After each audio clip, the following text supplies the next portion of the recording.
Hello everyone, this is Sadhana Alangar, HL7's Director of Education, hosting this session. I'm joined by my co-host, Andrea Rebeck, the Communications Director from HL7. Our moderator is Chris Vandal Huron, and our speaker is James Agnew. At this time, if James, you're ready, I'm going to hand over the baton to you. Hi, Perfect. James. Thank you. Hello, hello. That was a very enthusiastic Sadhana. I think somebody has given her an extra cup of coffee today, which is awesome. We are going to talk about HAPI. This is the Let's Build session that is the companion to yesterday's session. To anyone who missed yesterday's session, don't worry about it. There was, of course, a bunch of good stuff. But we're going to build on that today and lead off with a bit of an exercise to go on.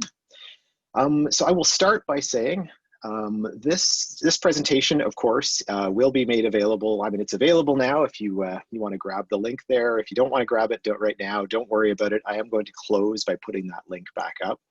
So you'll have lots of opportunity at the end. Most importantly, much like all of the FHIR content much like the FHIR spec and much of the material that we produce within the FHIR community, this presentation is Creative Commons licensed. You are absolutely welcome to take it. You're welcome to share it with friends, all of that good stuff.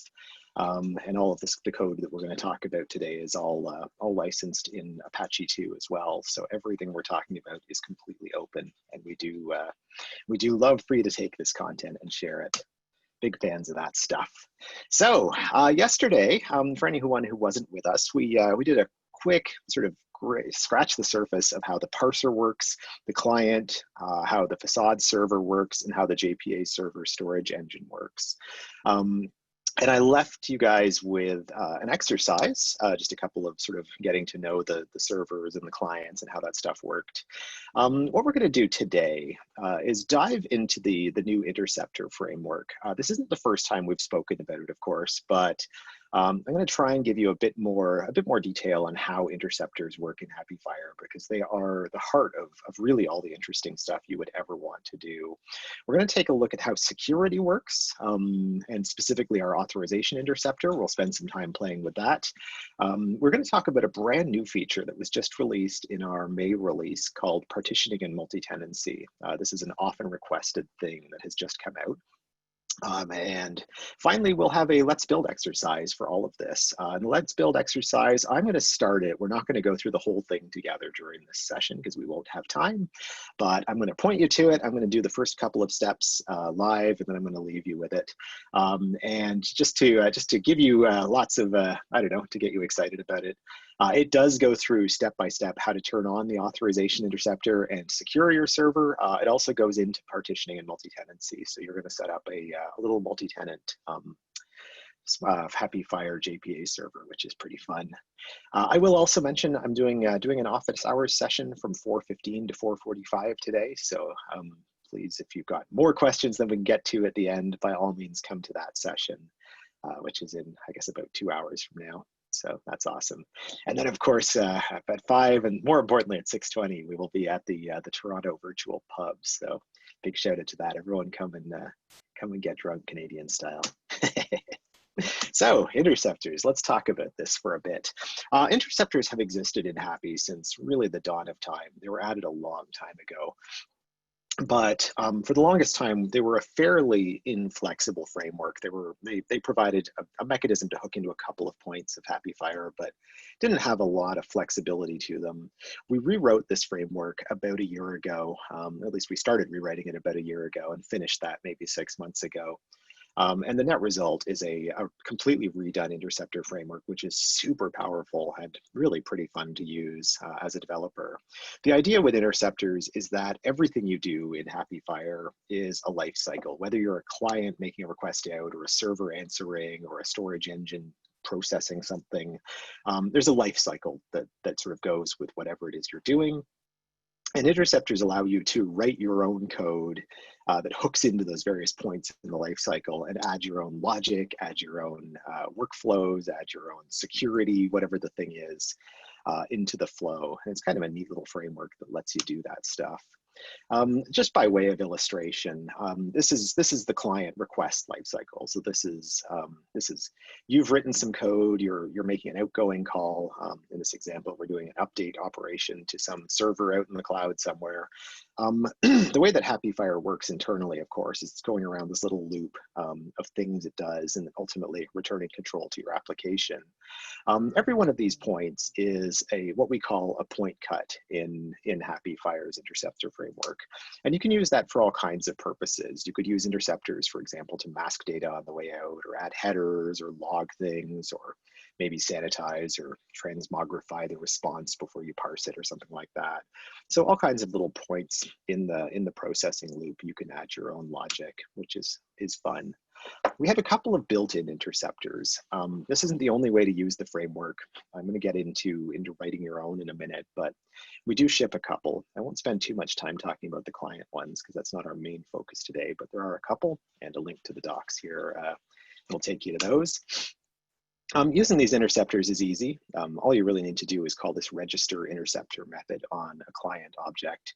And you can register one of these things that does whatever it is you want to do. Any client code I'm ever writing for any kind of real purpose will almost always include this second line here, where I register what's called the logging interceptor. And the logging interceptor, as you can guess by its name, it logs client requests as they go out, and it's super configurable. You can make it log the entire payload and every header if you want, or more likely you'll tone that down a bit. It'll just log HTTP request lines and status responses and stuff like that, which is super useful, partly for debugging, but just to have good system logs as well. More interestingly, let's talk about server interceptors. So the server request pipeline perhaps is a bit more interesting in some ways than the client request pipeline, because it does a whole lot more. Of course, one of the nice things about using the HAPI server framework is that HAPI itself is taking care of much of the sort of boilerplate, much of the plumbing of building a FHIR server. You know, it's parsing the URL to figure out what kind of request is coming in. It's parsing the body if there's a resource that's sitting in there. It's looking at headers and figuring out if we're doing something special. It's deciding which of your resource provider methods should get called. And if you're using the JPA server, then it's going and talking to databases and pulling out responses and preparing them for response and all of that. There are all kinds of things that we can do hooking into that pipeline using the new framework as well. And these are just a couple of examples. These are all real examples that I've seen people do in production. There are many more though as well. Certainly it's possible to to use the Interceptor framework to basically build a firewall in front of your app to filter out types of requests you don't want. You can use it for tenant selection if you're doing multi-tenancy, and we're actually going to see that in action in a bit. Validation is a super common thing. You know, if you've got a server that is accepting requests that come in and you want to validate them to make sure that they conform to some specific profile or something like that. That's a great point. Authorization is pretty common in terms of a use case. Data enrichment, logging, masking data as it goes out. So perhaps the user doesn't have access to see certain attributes in a response. You can do that. The Interceptor has all of that capability. I mean all of this just to point out that not only can you sort of hook into any point in the request pipeline with the framework, but you can make changes as you go. So, if what you want to do is reject requests because you don't like them, that's fine. If you want to modify the response because you want to add stuff to it or remove stuff from it, those are fine as well. So you've got loads of options in terms of what you're doing with this framework, which is nice. In terms of using these interceptors, this is a quick example of basically registering one of these interceptors. Of course, with the HAPI server framework, as we saw yesterday, you're always creating your own class that extends HAPI's RESTful server class. And you're typically you're writing your own initialize method that sets it up with which version of FHIR are we using and what are my providers. Another thing you can do is register interceptors. And what I'm showing here is registering this interceptor called the response highlighter interceptor. And its purpose is actually just to give people who are hitting your endpoints with a browser a nice HTML formatted response. If anyone has ever used HAPI's test server, for example, you'll probably recognize our view, which is when you hit it with a browser, which is this nice sort of purple and blue rendering of your JSON or XML payloads. That colored rendering actually comes from the response highlighter interceptor. So there's an example of that system in action.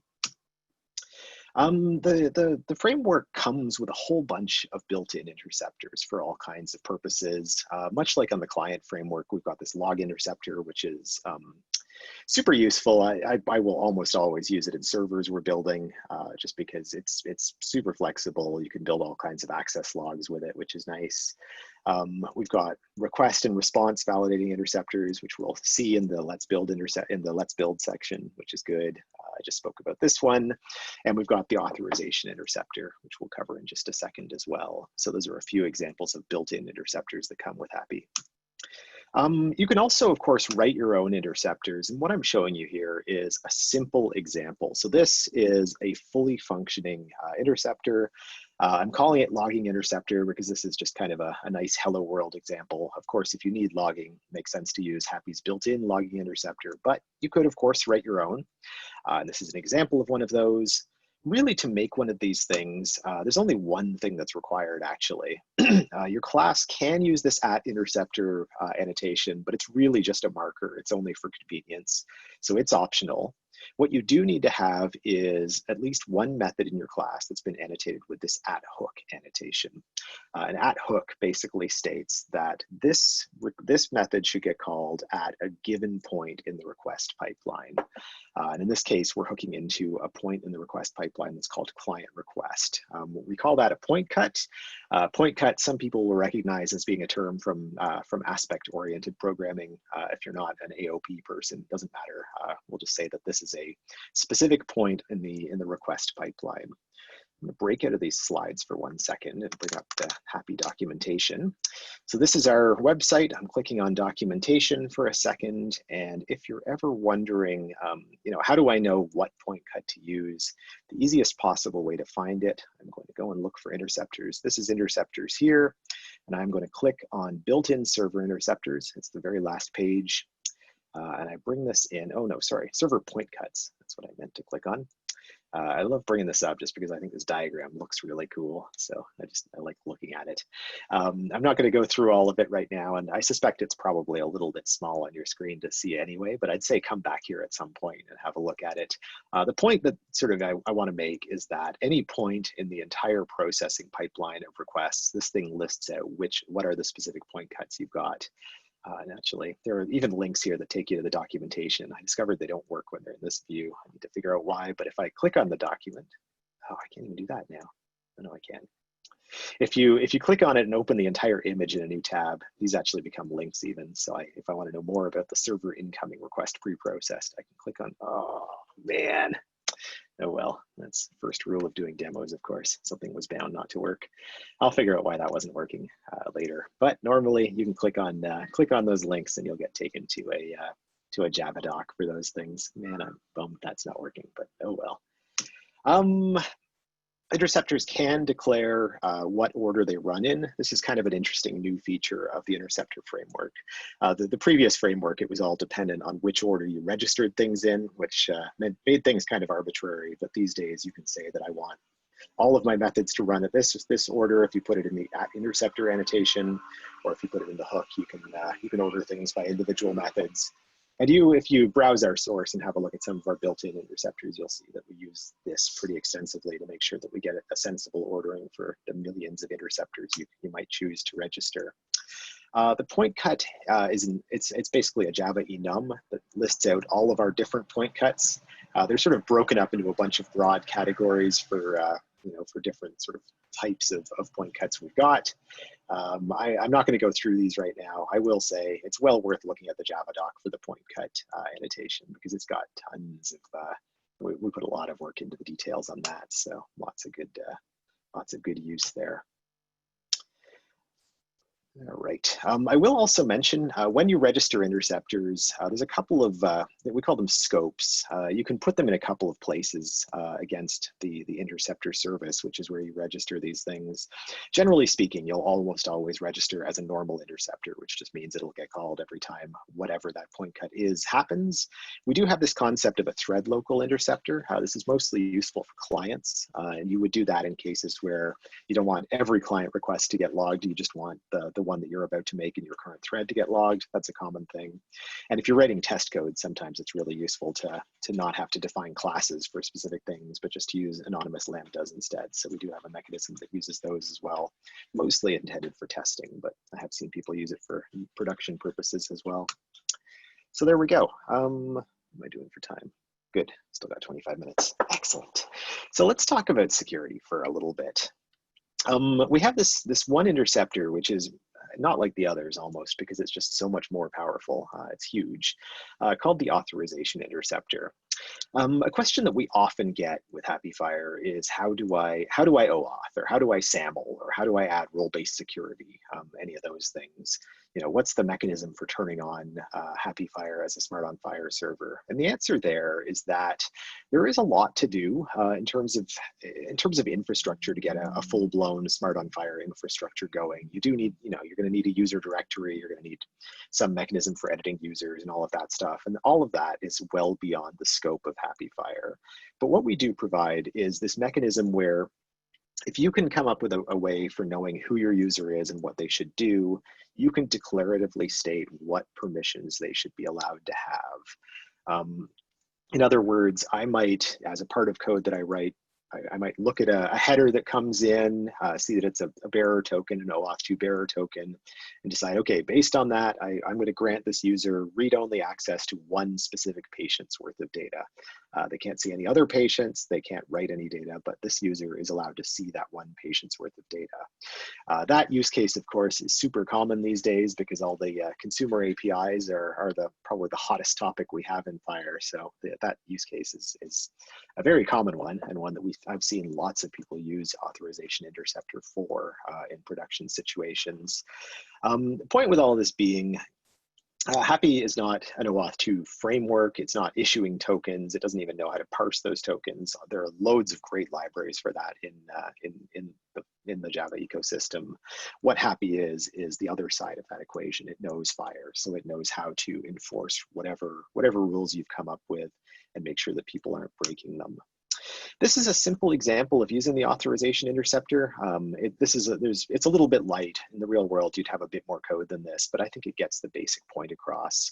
The way this thing works is you create an interceptor that extends HAPI's Authorization Interceptor. And all the bare minimum you need to do is override this method called build rule list. Build rule list is going to get called every time a new request has come in. And its purpose is for you to sort of build up what's called a set of rules, a rule list, which is why the method is called that. And those rules are little declarations of what the user is and is not allowed to do.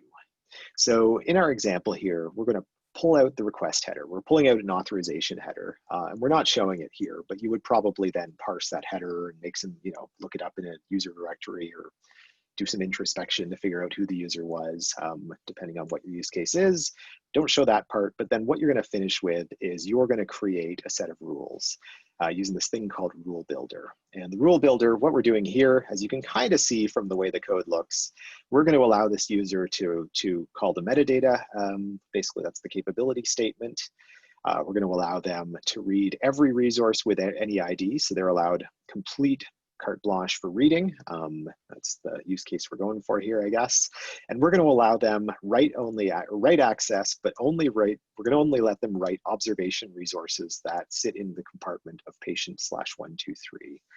This is a bit of a contrived example. I'm not sure why you build a system with those two specific permissions, but I mean, the intent here is to sort of show off the art of the possible with this interceptor. So hopefully that gets that across. The whole thing is, it's nice. It's kind of an easy framework to use to build up these fairly complicated permissions. And we've certainly seen lots of people be quite successful with that, which is great. One other one that I will talk about is the consent interceptor. I guess I will say too, in our Let's Build session, we are going to use the authorization interceptor. So if that didn't make sense, you're going to get a hands-on chance to play with the auth interceptor. So don't sweat if you didn't quite get it yet. You're going to get a chance to see what works and what doesn't. Consent interceptor is another relatively new concept in HAPI-FHIR. What I've got up here is a little screenshot of part of FHIR's consent resource, and I seem to have cut off the word consent at the top, which is strange, but there we go. This is a part of the consent resource, and of course, in FHIR, the consent resource is a really sort of, I mean, it's not super generic. It's got a lot of specifics in it, but naturally, consent is such a broad topic and so different everywhere that it gets applied. Consent rules here in Canada are very different from consent rules in every state in the US. I know this is one of these things that's highly regulated differently everywhere you would possibly go. And the consent resource is intended as a generic sort of bucket for whatever your concept of consent rules are, wherever it is you're building a system. The idea with our consent interceptor is not that it will directly read these consent resources and apply them, because that would be impossible, but more that it gives you a framework for you in code applying these consent resources. The way the consent interceptor works, and this effectively, this weird diagram is sort of 4 points in the request pipeline that the consent interceptor individually hooks into. So the idea with this thing is that it's going to get called when a request starts, and you can use that to load up any policies that are relevant. That might be consent resources. It might not be. Your consent rules might just be written in code. For all I care. It's going to, anytime a resource is selected for returning to the client, the consent resource is able to make decisions. So it's allowed to say, no, you can't, we're not going to return, not going to turn that resource because there's a consent directive that blocks it. This is very powerful, and just to sort of point out, just because this works with these interceptors to work really sort of very deep down inside the HAPI-FHIR server framework. Meaning that if we're blocking resources from appearing in search results, for example, via the consent interceptor, that actually means that the client will have no idea that there's something has been blocked from them. We're doing this as we inline during fetches, so we're actually hiding data from even being sort of from users even knowing that it exists, which is kind of a nice thing, and really it's a must-have if you're trying to implement consent rules. We do have the ability to do things like filtering and masking. So if one of your consent directives, for example, was you're allowed to see patient ages and addresses, but you're not allowed to see names. Like, let's say that was a consent directive that was applied here. You could do that with this interceptor. You could filter out the names based on what was there. And of course, if you wanted to, you could also write an audit trail. The consent interceptor could certainly be used for that as well. Worth mentioning, all of this happens before we go to serializing responses, which is really nice. There are all kinds of neat features for bringing data back down, including things like the underscore elements selector, things like GraphQL, which can be used for really fancy queries. And all of that is permitted within the scope of both of the two interceptors for security I've just spoken to, meaning that if you're adding security, if you're adding authorization using the authorization interceptor, and you're enforcing consent directives using the consent interceptor, all of that is still going to get enforced, even if you're using fancy things like GraphQL, which is great. It does mean that, even if the response going back looks nothing like a FHIR payload because it's been munged to heck by GraphQL, the framework still does know what data was looked at by the original user and can do reliable things with it, which is nice. So there we go. That was the world's fastest whirlwind tour of security and how we do that in HAPI-FHIR. I'm going to close. My last topic before I move on to a bit of a demonstration of Let's Build is partitioning and multi-tenancy. And I will say I am only going to scratch the surface of this feature here because this could be an hour-long talk on its own. But actually it couldn't, because it's so new. I don't actually have an hour worth of material yet. I think it's worthy of it though. So partitioning and multi-tenancy was added in HAPI-FHIR 5.0, which was released a little under a month ago. So this is brand new. We set out 6 months ago to implement multi-tenancy and sort of quickly realized that multi-tenancy was really just one facet of a much more broad category of solution, which was partitioning of data. So we decided, let's build this feature to be incredibly flexible figure in that we can think of a couple of use cases, but as with every other feature in HAPI-FHIR, we fully expect the community to come up with all kinds of other uses that we never imagined. So we wanted to build something that would be true to HAPI's vision of working that way, and would allow people to surprise us with what they did with it. The use cases that we sort of envision certainly do include what I would call traditional multi-tenancy. So this is, this is the typical model of, James or organization A or whatever it is. Let's call it by organizations. So one organization has their own logical pool of data, another organization has their own logical pool of data, and never shall the two meet. So org A should not know about org B and vice versa. They don't get to see each other's data. They don't get to modify each other's data. They just, they're completely separate. And we could maybe call that like the GitHub model. Like if I have a private organization in GitHub, nobody knows that I exist, and I don't know about anybody else's private organizations either. That's kind of traditional multi-tenancy in a system. This also allows, and I think in the FHIR world, this is perhaps more common, a model called mixed multi-tenancy, which is a term I just made up, but I will stick to it. What I mean by that is it's just this notion that it seems likely to me that you're going to have systems where users are going to be creating their own data and probably their own entire pools of data, maybe by organization again, but maybe not, where all of that data shouldn't know about other users' data. It's completely separate. But we do have resources that are common to everybody, that is sort of administrative stuff. And maybe that's a common pool of things like search parameter resources or organization resources, medication resources. I don't know what. I mean, this is all sort of speculation at this point because it's such a new feature. Although I do know of a couple of people bringing this into production, so I know of a couple of use cases that are there. So there's another example. And finally, one that has nothing to do with multi-tenancy is this notion of data sharding. So increasingly, we're seeing people that have FHIR repositories built on HAPI-FHIR that are storing billions of resources in a single database. And by the time you get to that kind of scale, naturally, you've got all kinds of concerns, but a big one is just figuring out, like, how do we shard data? Do we break things up by geography? Do we break things up by business function, by resource type? There's all kinds of decisions that can be made there.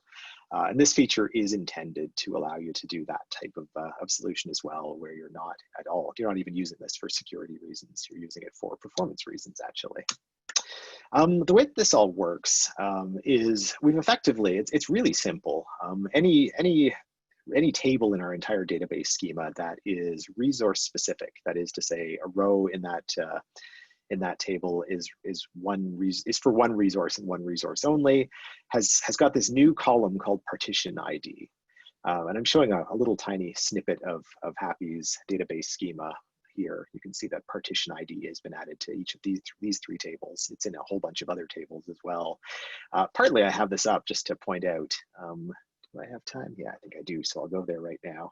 I have this up here just because the other thing I wanted to point out, if I go back to my documentation for a second, this is fairly new, but if we've had lots of questions over the years, where's your database schema? And we've always said it's in code, but we don't have pictures I can show you. That has finally changed. So we have documented the database schema for HAPI-FHIR.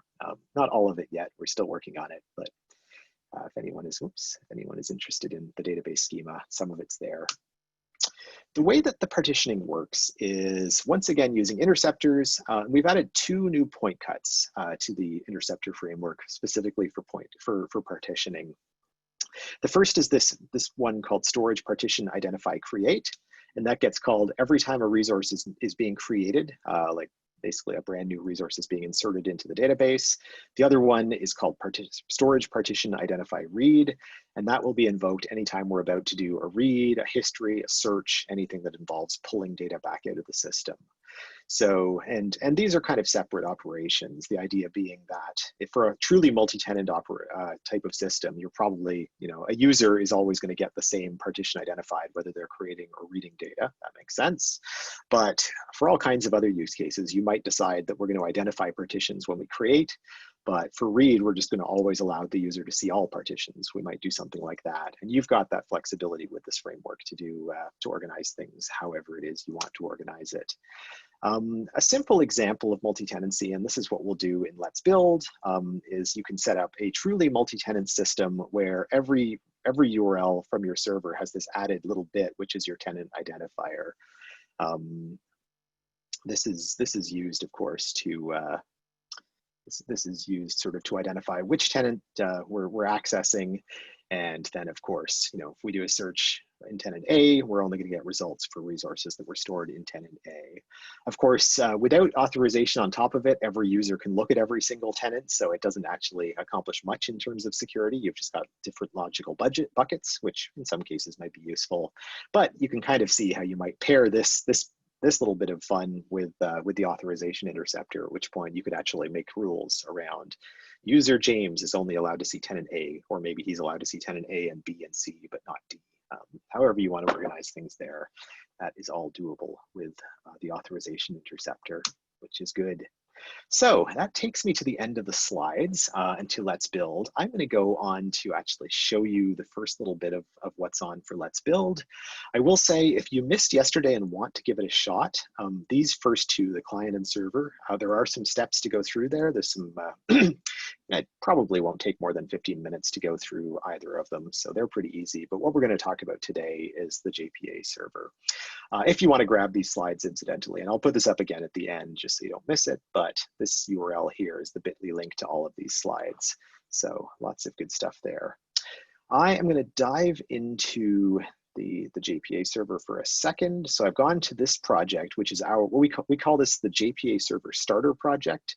This is intended to be a repository that you can clone just as a basis for a JPA project, for a HAPI/FHIR storage project. There's lots of good stuff on here. It's got a long wiki that goes into things like how do you set up MySQL or Postgres, or I don't know, set up different properties and stuff like that. There's lots of good stuff there. And I recommend reading it all, but that's not where I'm going to go now. Where I'm going to go is to this wiki. Then I'm going to click on this link, Let's Build DevDays US 2020. Occurs to me I should probably put that link in the slide as well, just so I don't forget. I'm going to do that right now. Oh no, there we go. Maybe I'll do that after, actually, because clearly that's not the right way to do that. So in this slide, effectively, this sort of gives you a couple of prerequisites to get going with this thing. I'm going to try and wrap this up with 5 minutes left at the end, but I will say quickly, you will want to check out this project. You will want to install a JDK and Apache Maven. That's the build system we use. And then once you've got that going, you're going to run this little command right here, which I'm going to run in front of you to start up a server. Thing will think for a minute. And if all goes correct, it will start. While that thing is starting, I will point out there's basically, this goes through a nice set of steps where we're gonna seed a bit of data into the system. We're gonna use a transaction to create some lab tests. We're going to try a few searches. We're going to add a simple authorization or a simple validation interceptor just to see how validation works. We're going to add a basic security interceptor with a couple of simple security rules that you can tweak later when you want. And then we're going to turn on multi-tenancy and really get fancy and create a couple of tenants and do some cross-tenant searching and stuff like that. So lots of good stuff to try here. With that system started, so this thing has finally just started. It says starting Jetty server. I am going to do one more thing on here, which is local. Oops, what is my URL I want to go to?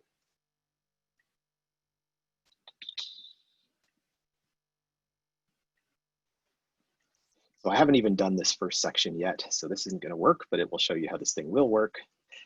I will hit that URL. I'm now doing a FHIR read for that patient. And of course, it just says patient A is not known. And that's because I haven't done that first step yet. But as soon as you have gone through the very first step here, which is seeding some data, you'll be able to even do that read, and that will all work. Do note the HTTP verbs here. This URL, this verb, it has to be a put, and this is the content. And that will get you through building one of those things. I think I'm going to pause here. We've got 5 minutes left in our session. This is a good chance to get some questions in. And if somehow nobody has questions, I'll keep going. But I think this is a good chance to get that out. Do we have any questions? And again, you'll want to type those into the Hoover app. Thank you, James, for this presentation so far. We have one question. How and where do we detect cores in the lifecycle? Ah, excellent. Okay, so cores. I'm going to assume that you're talking server side, and assuming you're talking server side, the thing that you'll want to do is, here's my list of interceptors. We actually have got an interceptor called the cores interceptor, and really this is a server interceptor whose entire purpose is to provide cores responses if they're needed. It is of course a configurable thing. If you're using cores interceptor, you'll want to specifically configure it for what are the domains that are allowed to do cores. And there's lots of detail there. Maybe while I'm at it, I will point out one other page in our documentation. So I'm going back to interceptors in the documentation. I'm looking at built-in server interceptors. And I will point out in the built-in server interceptors, I'm going to click on the link for cores here. This thing sort of goes through a bit of, actually, for most of these, there's an example of how to use it right there, but cores is a bit more complicated. So there's a link to the cores documentation that sort of outlines how you set up cores. And here you can kind of see we're specifying what verbs and what headers we're allowing and all that good stuff. So this is kind of the easiest way to get cores working with HAPI-FHIR. All right, thank you. Do you have a Docker Compose file available for the JPA server? Oh, amazing. Actually, I was going to say yes, but we do not have a compose file specifically. But there is a HAPI-FHIR. So the JPA starter project absolutely is available from Docker Hub these days. It's thanks to some work by Sean McElvena, and I thank him certainly for that. If you go on to Docker Hub, let's the URL. If you go in here and just type into this thing HAPI, you will be taken to, of course. First, you'll get taken to our rival, the node project, which is not the right one. There it is, HAPI-FHIR JPA server. Is that even the right one? Huh. I know in here somewhere there is our official one, and of course now I'm not finding it, but there is certainly one in there. What I should probably do is, it's not linked to from here, it should be. Oh, you know what, there is a compose file, of course. Sean did add one of those eventually. Here we go. So here's some details on how to get this thing working with Docker Compose. I said no, but the answer is actually yes. I have one more question in the Q&A. How do hooks work and what can I use them for? Okay, so the hooks that we're talking about, of course, are the interceptor hooks. And the idea with these hooks, let me bring up a simple example here. So this is, a hook is, oh, that's not a hook. So a hook is just a fancy name for a method that you write that's pointing, that implements some specific point cut. So in this example here, you're going to write a method. You can call it whatever you want. All you need to do is give it this @hook annotation, and it needs to have a point cut, which is a reference to some point in the request pipeline. How you pick those things. So let's say that you wanted to hook into response serialized. This is a pretty common thing. Like right after the response gets serialized, I want to have a little hook that's going to log, for example, how long did it take me to serialize the response? That might be a use case because you're testing performance or something like that. You're going to create a method. You're going to give it @hook as an annotation. In there, you're going to have a point cut, which is pointcut.server processing completed normally, because that is that's the point cut which goes with this spot in the request pointing pipeline. And since I've got 1 minute left, I'm going to jump back to my documentation one last time. If I can get there. Oh God. I'm going to go way down to the bottom of the page where we've got Java docs links, and I'm going to go to the core API. I'm going to use that to bring up the point cut. And this is the Java doc for point cut. I bring this just to say that if you're writing one of these, if you're writing a method, the other thing you'll want to pay attention to is what arguments am I allowed to have in my method for that point cut. And these are the 2 arguments for this specific point cut that my method can have. Others are allowed, but they'll be ignored by the framework. Hopefully that helped. If not, by all means, come back to the office hours and we can talk more. I think I'm out of time now, and I know we only have a 5-minute turnaround, so I am going to stop it right here. But thank you all for joining, and I'm just going to once more put up that link to the slides if anyone wants them. Thank you, everyone. This has been fun.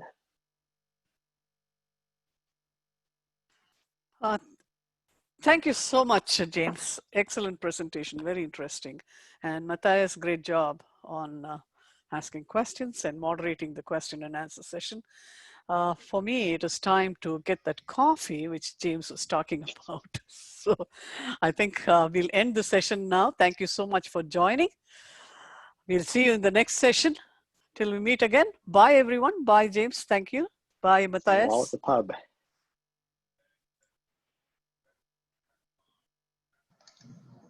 Thank you.